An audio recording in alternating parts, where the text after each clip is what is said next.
جی السلام علیکم، میں ہوں آپ کا میزبان عدنان حیدر۔ ایک تو میں بڑا آپ سے معذرت طلب ہوں اور میں شرمندہ بھی ہوں آپ سے کہ مجھے تو بڑا بلکہ یاد ہی نہیں پڑتا کہ میں نے اپنا کوئی شو ایسا بھی کیا ہو جس میں آپ کو اچھی خبر سنائی ہو یا کوئی اچھی خبروں پر بات کی ہو، کیونکہ ہم اس وقت اور پچھلے کئی مہینوں سے بہت سارے مسائل میں گرے ہیں، تو اس لیے بطور جرنلسٹ ہم انہی ایشوز پر بات کرتے ہیں۔ وہ ایشو معاشی ہیں، وہ ایشو سیاسی ہیں، اور وہ ایشوز جو ہیں وہ معاشرتی بھی ہیں اور بڑے آئینی ایشوز بھی ہیں۔ تو یہ بڑا افسوسناک امر ہے کہ میں ہمیشہ آپ کو بری خبر سناتا ہوں، لیکن آج میرے پاس اچھی خبر بھی ہے۔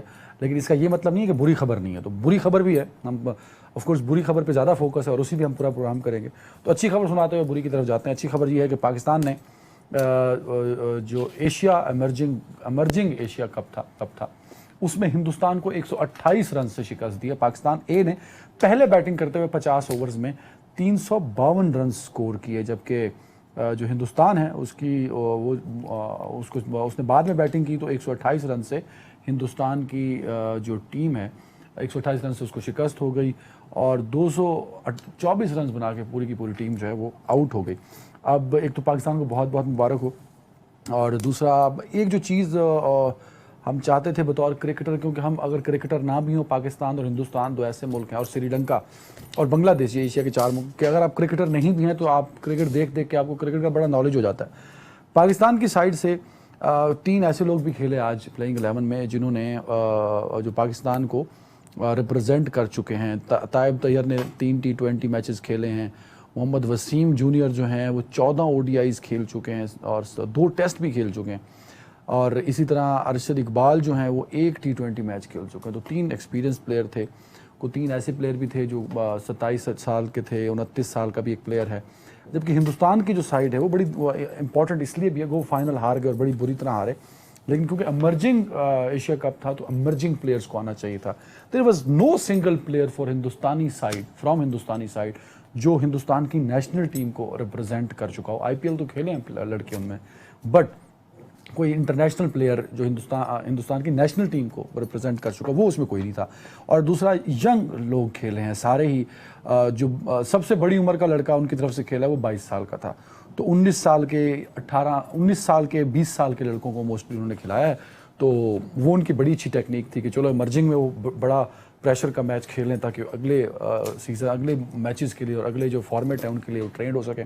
اینی وے کانگریچولیشن پاکستان، لیکن PCB کو چاہیے کہ ایسے جگہوں پر جہاں ایمرجنگ ہوں اور جونیئرز کھیل رہے ہیں تو پاکستان کو بھی اپنے جونیئرز پلیئرز کو ضرور اس میں ان کرنا چاہیے۔ اور دوسری اچھی خبر یہ ہے کہ حمزہ خان نے 37 سال بعد پاکستان کو ورلڈ جونیئر اسکواش چیمپئن بنا دیا ہے، تو یہ بہت اچھی خبر ہے۔ بہت مبارک ہو آپ کو بھی، اور ہمارے لیے قابل فخر ہیں آج کی یہ جو دو اعزاز تھے ہمارے لیے۔ تو اب آتے ہیں ایز یوزول ہماری سیاسی معاملات کی طرف۔ تو میں جب شو کی تیاری کر رہا میں نے دیکھا کہ ٹکرز چل رہے تھے TV اسکرینز پہ۔ پہلے میں مہمانوں کا تعارف کراتا ہوں۔ شعیب شاہین صاحب ہیں۔ شعیب صاحب فرسٹ ٹائم میرے شو میں ہیں۔ شعیب شاہین صاحب بہت شکریہ سر وقت دینے کے لیے، کیونکہ آپ بڑے بزی ہوتے ہیں تو آج ہم نے آپ سے ٹائم لے لیا۔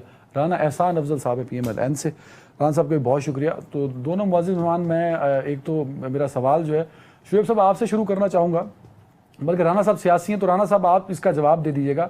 میں جب آ رہا تھا اسٹوڈیو میں تو خبر یہ چل رہی تھی کہ اسحاق ڈار صاحب جو ہیں وہ متفقہ وزیر اعظم نگران جو ہے وہ بننے جا رہے ہیں، اور اس پہ لکھا یہ ہوا تھا کہ پیپلز پارٹی اور نون لیگ کا یہ متفقہ فیصلہ ہے۔ جب یہ میں نے پڑھا تو میں نے اس آئین کے بارے میں سوچا جو آپ کا اور میرا آئین ہے جس کی ہم پاسداری کرتے ہیں، کہ یہ پڑھنے کے بعد وہ آئین کہیں دور کھڑا آہو پکار کر رہا ہوگا یا غمزدہ ہوگا یا رنجیدہ ہوگا کہ آئین میں تو ایسا کچھ نہیں ہے کہ 2 پولیٹیکل پارٹیز ڈیسائیڈ کر لیں کہ who will be the caretaker prime minister. آئین میں تو یہ ہے کہ اپوزیشن لیڈر ہو اور پرائم منسٹر ہو۔ تو یہ ہم کس سمت میں چل پڑے ہیں سر، ذرا یہ بتائیے۔ اور آپ کے خیال میں اسحاق ڈار صاحب آپ کے پاس کیا اطلاعات ہیں کہ یہ خبر ٹھیک ہے سر؟ رانا صاحب بسم اللہ الرحمن الرحیم۔ سب سے پہلے تو شعیب شاہین صاحب بھی اب سیاسی ہیں، اب وہ غیر سیاسی۔ شعیب شاہین صاحب بھلے میرے پاس پہلی دفعہ آئے ہیں، بٹ آئی نو ہم، ہی از اے لائر۔ نہیں، now he is part of PTI، وہ آپ کو خود بتائیں گے۔ خیر اینی ویز، جو آپ کا سوال ہے وہ بالکل ٹھیک ہے، لیکن دیکھیں آئین کیا کہتا ہے۔ آئین یہ کہتا ہے کہ حکومت کچھ نام تجویز کریں گے اور پھر اپوزیشن جو ہے وہ کچھ نام تجویز کرے گی اور مل کے پھر فیصلہ ہوگا کہ کس کو سلیکٹ کرنا ہے. یعنی کہ اگر وہ مل کے ایک یہ تو پتا ہے نا مجھے رانا صاحب، انفارچونیٹلی اتنا قانون مجھے آتا ہے، تبھی تو میں افسردہ تھا کہ یہ کیا ہو رہا ہے، یہ نہیں ہو رہا تھا. تو پیپلز پارٹی اور نون لیگ نے اتفاق کر لیا. میں آپ کو مکمل بات بتاتا ہوں نا، ہوگا تو اسی طرح ہی ہوگا، آئین کے مطابق ہوگا. اور دیکھیں دار صاحب کا نام کیوں کنسیڈر ہو رہا ہے، وہ اس لیے کنسیڈر ہو رہا ہے کہ ہمیں جو معاشی مشکلات ہیں اس ملک کو وہ بہت زیادہ ہیں، اور ایک کیئر ٹیکر کا نظام جو کہ 3 مہینے معاشی فیصلے نہ کر سکے، جو بڑے بڑے اگر پالیسی ڈیسیجنز لینے کی ضرورت پڑتی ہے، 3 ماہ کا بڑا لمبا عرصہ ہوتا ہے، تو اس کے اندر وہ ایک تو وہ لینے چاہیے ہیں. جس حالات سے ملک کی معیشت گزری ہے، یہ تو ممکن نہیں ہے کہ آپ 3 مہینے کے لیے بریک لگا لیں کہ کوئی بڑے فیصلے نہ لیے جائیں، کوئی میجر ڈیسیجنز نہ لی جائیں اور ملک کو نقصان پہنچے. تو یہ ایک اس کو ری تھنک کیا جا رہا ہے. ممکن ہے کہ کوئی اس طرح کی الیکشن ایکٹ کے اندر ترامیم کر دی جائیں کہ کیئر ٹیکر نظام کو کم از کم سیاسی نہیں تو معاشی فیصلے جو ہیں وہ کر سکیں. ہاں وہ تو امینڈمنٹ لا رہے ہیں، ٹھیک کہہ رہے ہیں، صحیح ہے. جی، اس تھنکنگ سے، اس طرز کے اوپر جو ہے وہ یہ سوچ ہے کہ اگر دار صاحب آتے ہیں تو وہ اکوپڈ ہیں، وہ سمجھتے ہیں معیشت کو، اور بڑی یعنی کہ عرصہ تک جو ہے وہ فائنانس منسٹری چلاتے رہے. تو یہ پوائنٹ آف ویو. اور آبویسلی اگر ان کا نام فلوٹ کیا جا رہا ہے تو یہ تبھی ممکن ہوگا، ان کی جو نام کو فلوٹ کرنا اور ان کا پی ایم شپ کے لیے سلیکٹ ہونا تبھی ممکن ہوگا اگر حکومت جو ہے وہ تجویز دے گی اور اپوزیشن اس کے اوپر جو ہے وہ اگری کرے. بالکل ٹھیک ہے. شعیب شاہین صاحب، سر ویری رائٹ. شعیب شاہین صاحب، ایک تو آپ ذرا کلیئر کر دیجیے گا میری کنفیوژن. میں تو آپ کو ایک اچھا وکیل سمجھتا ہوں، ماہر قانون ہم آپ کو سمجھتے ہیں. تو یہ جو ران صاحب کہہ رہے ہیں اس پہ ایک کلیئرٹی دے دیجیے گا، کیونکہ اگر آپ پی ٹی آئی کے ہو جاتے ہیں تو یوں تو پاکستان کے کئی وکیل پیپلز پارٹی، نون لیگ اور جے یو آئی کے ہو جائیں گے سر. اچھا دوسرا سر مجھے یہ بتا دیں، ایک سینیٹر جب بنے گا کیئر ٹیکر پرائم منسٹر، اور پھر کیئر ٹیکر پرائم منسٹر کے لیے جو امینڈمنٹ بار بار سامنے آ رہی ہیں، اور وہ اب تو خیر کنفرم بھی ہو چکا ہے، کچھ امینڈمنٹس لائی جا رہی ہیں، تو ذرا اس پہ بھی ایک قانونی رائے دیجیے گا سر. دیکھیں جہاں تک اس بات کا تعلق ہے، میں پہلے وکیل ہوں اور now days I am member of core committee P T I, اور سیاست وکلاء نے ہی کرنی ہوتی ہے. ہمارے ملک جو خالق ہیں قائد اعظم محمد علی جناح، وہ ایک وکیل تھے، اور میرا خیال ہے کہ ہمارے وکلاء کو سیاست میں نہیں تو ہم آپ کو رہنما تحریک انصاف لکھ سکتے ہیں، آپ یہ کہہ رہے ہیں. یہ آپ جیسے کہیں، لیکن بہرحال recently I have joined P T I, اور مجھے لیکن پہلے میں ٹھیک کر دو، رہنما تحریک انصاف کر دو کی بات ہے، اور اس کے بعد آپ جس طرح چاہیں آپ جی سر پلیز کنٹینیو سر.